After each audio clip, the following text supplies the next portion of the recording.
से ना रुके हम, मर्जी से चले हम, बादल सा गरजे हम, सावन सा बरसे हम, सूरज सा चमके हम, स्कूल चले हम। Hello students, how are you? मैं विक्रम, पीजीटी कॉमर्स।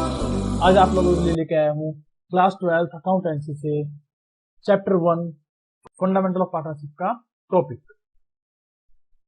ये मेरा 12th क्लास अकाउंटेंसी का पार्ट ए वॉल्यूम 1 का पहला लेक्चर है। मैं इस लेक्चर को स्टार्ट करूं उससे पहले कुछ छोटी सी बातें आप लोगों के साथ शेयर करना चाहूंगा। छोटी छोटी बातें आप लोगों के साथ शेयर करना चाहूंगा। देखिए, लॉकडाउन की वजह से हम देख पा रहे हैं कि हर जगह नेशन वाइड जो है काफी अर्थव्यवस्था का जो है नुकसान है। बच्चों की पढ़ाई भी रुक गई है। लेकिन मैं आपको विश्वास दिला देना चाहता हूं कि मेरे साथ रहकर आप इस स्टडी को रोक नहीं पाएंगे। आप इस एजुकेशन को अपनी को सीखने से बंद नहीं कर पाएंगे। आप मेरे इस YouTube चैनल के द्वारा लगातार अकाउंटेंसी क्लासेस प्राप्त करते रहेंगे। चलिए, ज्यादा समय न लगाते हुए हम अपने टॉपिक को कंटिन्यू करते हैं। हमारा टॉपिक है अकाउंटेंसी का पार्ट ए वॉल्यूम 1 से, जिसमें हम लोग पढ़ेंगे basically meaning and features of partnership. उसको स्टार्ट करने से पहले बेटा मैं कुछ बेसिक्स आप लोगों के साथ डिस्कस करना चाहता हूं जो आप प्लस 1 में कर चुके हैं। देखिए, आपने प्लस 1 में बनाया होगा सोल प्रोप्राइटरशिप कंसर्न के लिए trading and profit and loss account and balance sheet. और आपने देखा होगा कि वो अकेला व्यक्ति जो है वहां पर प्रॉफिट, लॉसेज, डिसीजन इन सब के लिए जिम्मेदार था।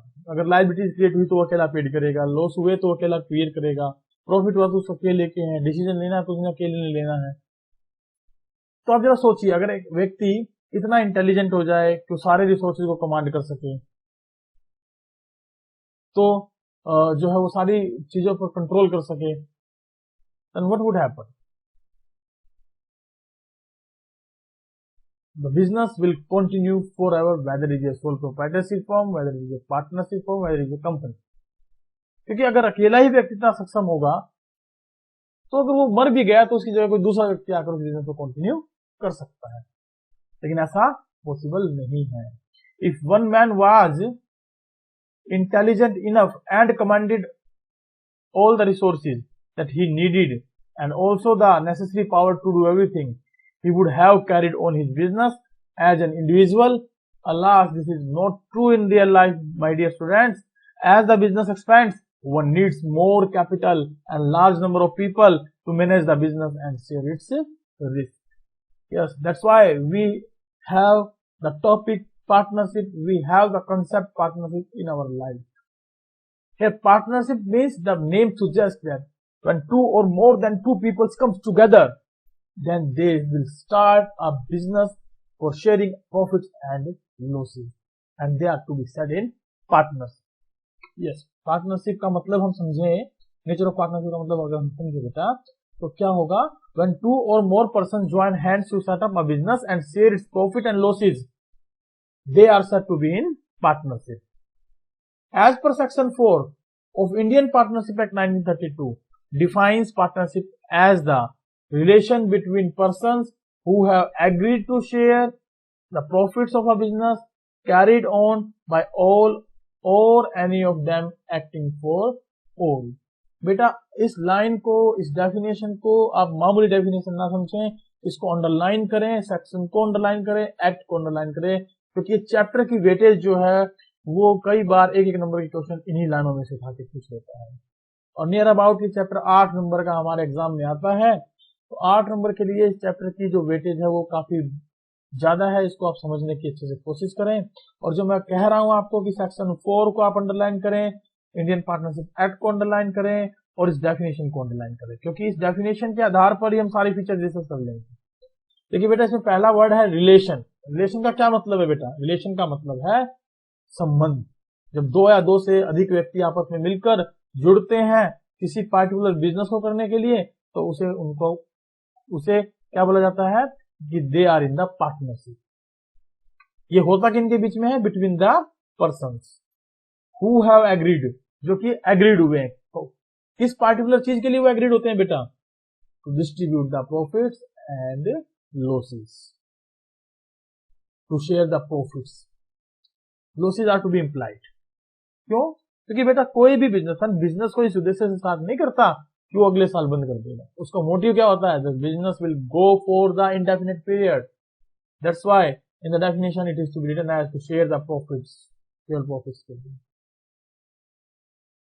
हमने पढ़ा उनका बीच में रिलेशन होता है, उनके बीच में एग्रीमेंट होता है, और किस पर्पज के लिए होता है? प्रॉफिट के लिए।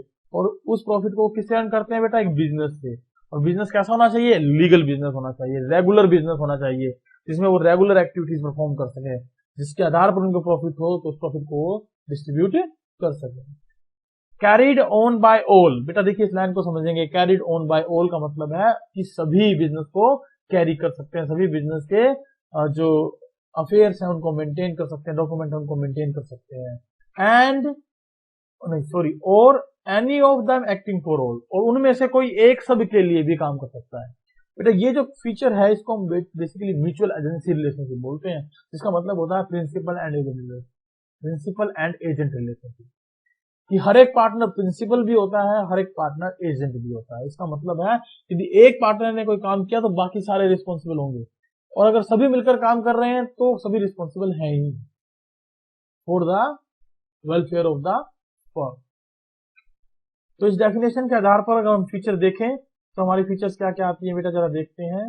चलिए हम स्टार्ट करेंगे अपने फीचर्स के ऊपर। हमारे फीचर्स हैं, फीचर से पहले ये आ गया हमारे पास छोटा सा एक पैराग्राफ। इस पैराग्राफ में हम पढ़ेंगे person who have entered into partnership with one another are individually called partners and collectively called firm. देखिए बेटा meaning of feature, meaning of partnership में अगर मैं बात करूं तो इस वर्ड को भी आप अंडरलाइन करके चलें। जो इंडिविजुअली एंटर्ड करते हैं उन्हें हम पार्टनर्स के नाम से बुलाते हैं, और कलेक्टिवली वो क्या कहलाते हैं? फर्म। और जिस नाम के अंडर वो बिजनेस को कंटिन्यू कर रहे होते हैं उसे क्या कहा जाता है? Firm's name. Features and characteristics of partnership, the essential features and characteristics of partnership are as follows. Next अब हम क्या डिस्कस करने वाले बेटा? Features and characteristics of partnership. हमारी फीचर्स जो रहेंगी वो इस प्रकार से रहेंगी। पहली फीचर है हमारी बेटा टू और मोर पर्सन। देखिए हमने पढ़ा था कम से कम दो, ज्यादा दो से ज्यादा कितने?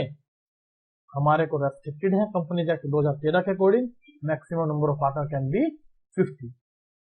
लेकिन स्पेशल वर्च्यू के द्वारा सेक्शन 460 में सेंट्रल गवर्नमेंट को एम्पावर्ड किया गया कि अगर वो नंबर ऑफ पार्टनर्स को बढ़ाना चाहते हैं तो they can increase up to 100 also.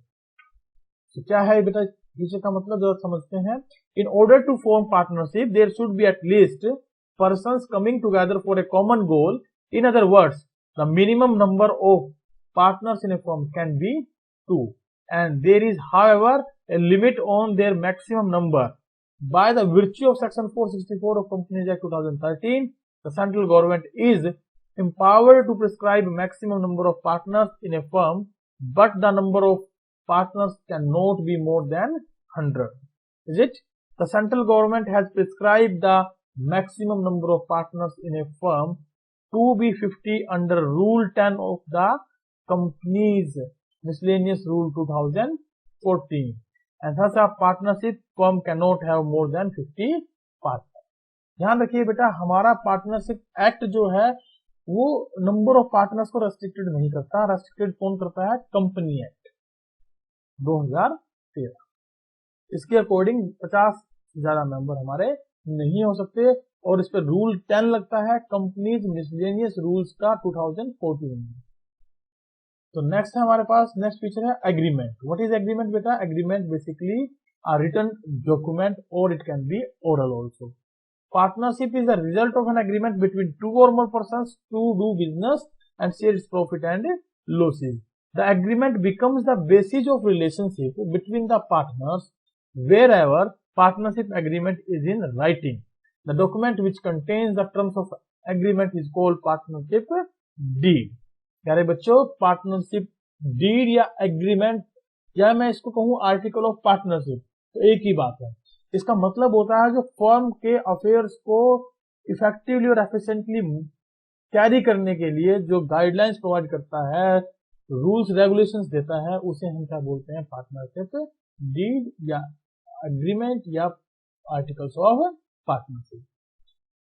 Next है मेरे पास इट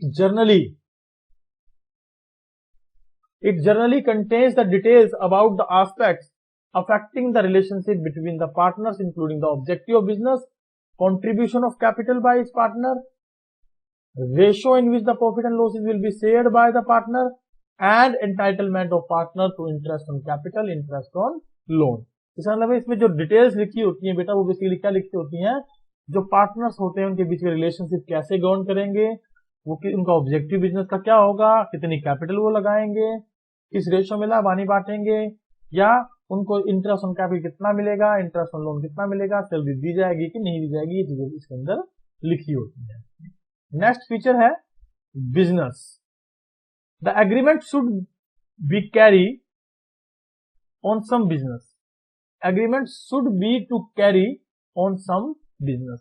इसमें जो एग्रीमेंट होता है वो किस पर होता है बेटा, किसी बिजनेस को कैरी करने के लिए। और बिजनेस भी कैसा बेटा, आपने 11th में पढ़ा होगा, बिजनेस वही माना जाएगा जो रेगुलर एक्टिविटीज पर बेस्ड होगा, जिसका ऑब्जेक्टिव प्रॉफिट कमाना होगा, जिसमें buying and selling of goods and services हम इन्वॉल्व करते हैं, है ना, उसे बिजनेस कहेंगे। तो मेरा को partnership of a property does not amount to partnership.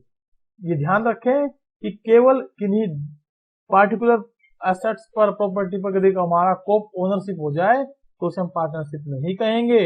For example, if Piyush and Yash jointly purchase a plot of land, they become the joint owners of the property, not the partners. But if they are in the business of purchasing and selling of land for the purpose of making profits, they will be called as a partner. Exactly. तो तब तक partner नहीं कहलाएंगे जब तक कि वो regular activity perform नहीं करेंगे। नेक्स्ट है बेटा sharing of profit. Sharing of profit क्या है बेटा हमारे पास, another important element of the partnership is that the agreement between partner must to be shared profits and losses of a business. उनके बीच में जो पार्टनर्स जो है उनके बीच में जो इंपॉर्टेंट एलिमेंट और होता है वो क्या है बेटा, एग्रीमेंट। और उस एग्रीमेंट में बेसिकली क्या लिखा होता है कि वो लाभ हानि किस रेशो में बांटेंगे। So the definition contained in Partnership Act describe partnership as a relation between people who agree to share the profits of a business. The sharing of loss is implied.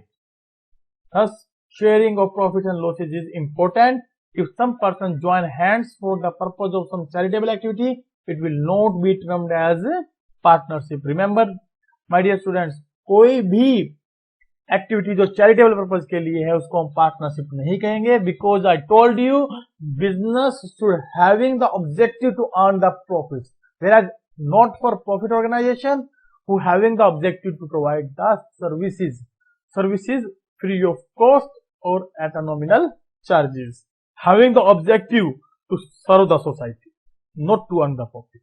right बेटा, charitable activity के लिए कोई भी काम करेंगे, charitable activity के लिए यदि कोई भी काम करेंगे तो उसे पार्टनरशिप नहीं कहेंगे। नेक्स्ट फीचर है बेटा हमारी liability of partnership. Each partner is liable jointly with all the other partners and also severally to be third party for all the acts of a firm done while he is a partner. Not only that, the liability of a partner for acts of the firm is also unlimited. बेटा यहाँ unlimited liability का क्या मतलब है, या liability of partnership का क्या मतलब है? लायबिलिटी ऑफ पार्टनरशिप में लायबिलिटी का मतलब है बेटा कि वो अपनी पर्सनल एसेट्स का भी यूज कर सकते हैं, उनको अपनी पर्सनल एसेट्स भी यूज करनी पड़ेगी अगर फर्म के डेट्स एक्सीड कर जाते हैं उनकी अवेलेबल कैपिटल से। यदि फर्म के डेट्स अवेलेबल एसेट्स से ज्यादा हो जाती हैं तो उनको अपनी पर्सनल एसेट्स का उपयोग भी करना पड़ेगा उनको पेड करने के लिए। That is why it is written that not only that liability of partner for acts of firm is also unlimited, it means this implies that his private assets can be also be used for paying off the firm's debts. Last but not the least, mutual agency. देखिए mutual agency क्या होती है? Mutual agency का मतलब होता है आपसी consent, आपसी समझौता, आप कह सकते हैं इसे। The business of a partnership concern में be carried on by all the partners और any of them acting for all. ये जो स्टेटमेंट है ये बड़ी इंपॉर्टेंट स्टेटमेंट है, दो पहलू निकल कर आते हैं, दो इंपॉर्टेंट रेलिवेंस निकल कर आते हैं, इंप्लीकेशंस निकल कर आती हैं। पहला रेलिवेंस है हमारा, first every partner is entitled to participate in conduct of the affair of its business.